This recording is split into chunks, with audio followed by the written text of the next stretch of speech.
ID, call forwarding, call waiting, and call blocking.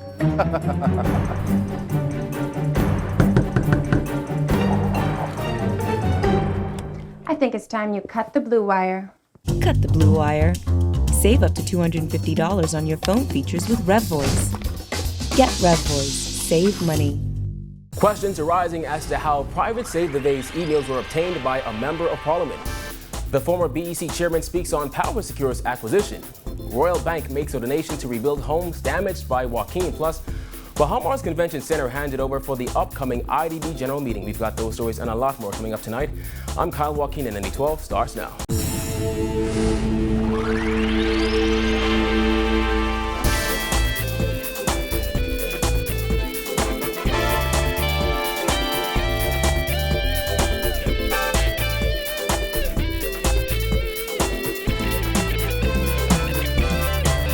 Topping news tonight, questions are now arising as to how Marathon MP Jerome Fitzgerald got the trail of emails among members of the Save the Base group and affiliates that he read in Parliament yesterday. One of the people attached to those emails is public relations veteran Diane Phillips, who said she was left shocked and disturbed at the fact that her private emails were being read by a member of Parliament on the floor of the House of Assembly. She says it's worth an investigation. And in speaking with NB12 today, she also mentioned that in working with the Save the Base group, she never once saw an inclination of political influence.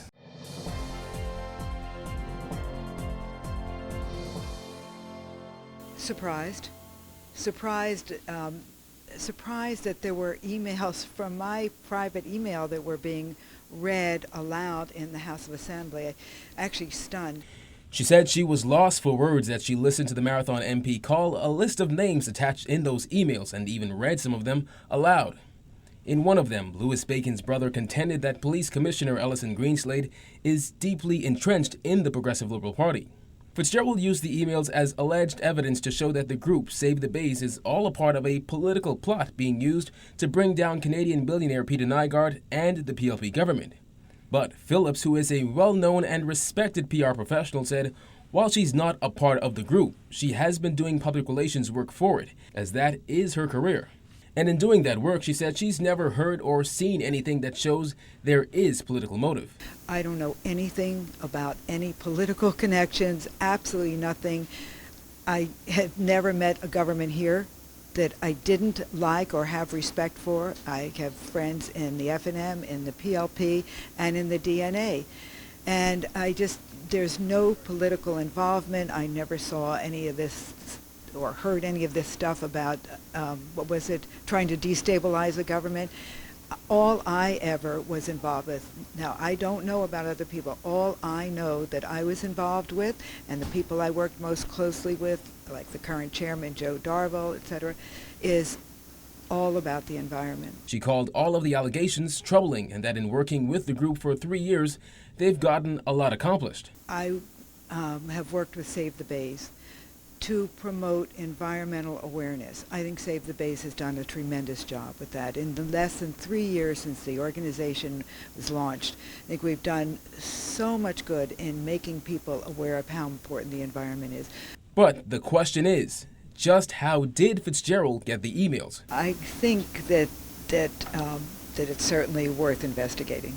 In fact, after several hate rallies, as she called them, where she said her face was attached to all sorts of mean and ill-intended things, she and a few others called for a police investigation. But as for whatever came of that investigation... we were told, after many pressing calls, we were told, and visits in which we were kept waiting a long time, that it was given to an ASP to investigate, and he came back and said that it was a spat among neighbors. And now FNM Deputy Leader Peter Turnquist is questioning how Fitzgerald gained access to those emails as well. He's now requesting government move with haste to bring about legislation for its National Intelligence Agency. Well, Tall Pines MP and former chairman of the Bahamas Electricity Corporation, Leslie Miller, asserted that since PowerSecure International was sold to Atlanta-based Southern Company last month, it just proves that the company was not the right selection to manage BEC, and the team that was in place before PowerSecure came along, which was Miller's managerial team, had a better plan to transform BEC than PowerSecure or any other company. Simone Davis reports. Miller reiterated his comments made during his to the budget in the House of Assembly on Tuesday, stating that Prime Minister Perry Christie and Deputy Prime Minister Philip Davis assigned a better team to manage BEC back in 2012 when Miller was the chairman of the company. He asserted that had that team been kept in place to carry out its plans, then BEC would have been better off. Listen, I said yesterday in Parliament my contribution that there's absolutely no doubt in my mind that the team that the Deputy Prime Minister and the Prime Minister assembled when the first board that they sent to BEC, between 2012 and when we had to leave office a few months ago, had the right plan in place. We cut down the cost of electricity for people more than 30%. The plan that we gave them was a better plan than PowerSecure or anyone else could come to the table with. No ifs and buts in my mind. Just 2 weeks after PowerSecure International signed a management service agreement with the Bahamas government to transform the electricity sector, the company was sold to Atlanta-based Southern Company for $431 million. Under the terms of the deal, PowerSecure would become a wholly owned subsidiary of Southern Company. It just so happened that this same PowerSecure company has now been sold to Southern Power. Remember, Southern Power was in Bahamas before, you know. They used to run Freeport Power. And Edwardson George, my good friend, God bless him, told me point blank that he got rid of them because all he was doing was sucking all the money out of the power plant in Freeport. And therefore, he disassociated himself from them. And as for the future of BEC, this is what Miller had to say. We will see what these new guys do.